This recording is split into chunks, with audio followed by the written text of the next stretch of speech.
ఢిల్లీలో విద్యార్థులపై జరిగిన దాడిని ఖండిస్తూ రాష్ట్ర వ్యాప్తంగా చేపట్టనున్న పాఠశాలలు కళాశాలల బంద్కు మద్దతుగా కడప జిల్లా బద్వేల్లో శాంతియుత ర్యాలీ నిర్వహించనున్నట్లు నిర్వాహకులు తెలిపారు.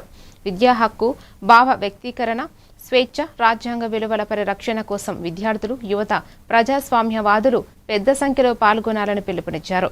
ప్రశ్నించే హక్కును అణిచివేయడం సరికాదని పేర్కొన్నారు.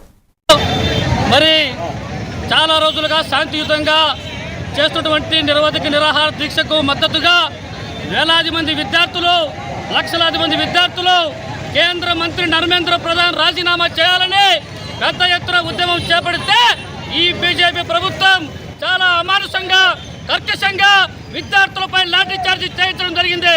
అందుకు నిరసనగా ఈరోజు అఖిల భారత యువజన సమైక్య, ఏఐవైఎఫ్, అఖిల భారత యువజన విద్యార్థి సమైక్య, ఏఐఎస్ఎఫ్, సిపిఐ పార్టీల ఆధ్వర్యంలో ఈరోజు బద్దలు పట్టణంలో ఈ యొక్క మానవహార కార్యక్రమాన్ని నిర్వహిస్తూ ఉన్నాం. 12 సంవత్సరాల పాలనలో సెంట్రల్ ఎగ్జామ్ పేపర్లు దాదాపు 89 సార్లు పేపర్ లీకేజీలు కావడం జరిగింది.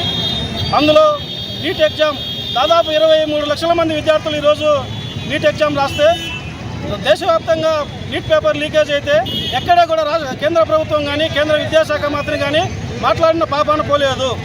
గత 20 రోజులుగా సోనం వాంగ్చుక్ అనే సైంటిస్టు ఢిల్లీలో జంతర్ మంతర్లో నిరవధిక నిరాహార దీక్ష కూర్చుంటే ఉన్న ఫలంగా ఎటువంటి ముందస్తు అనుమతి లేకుండా అర్ధరాత్రి ఆయనను అరెస్ట్ చేసి హాస్పిటల్కి తరలించడం జరిగింది.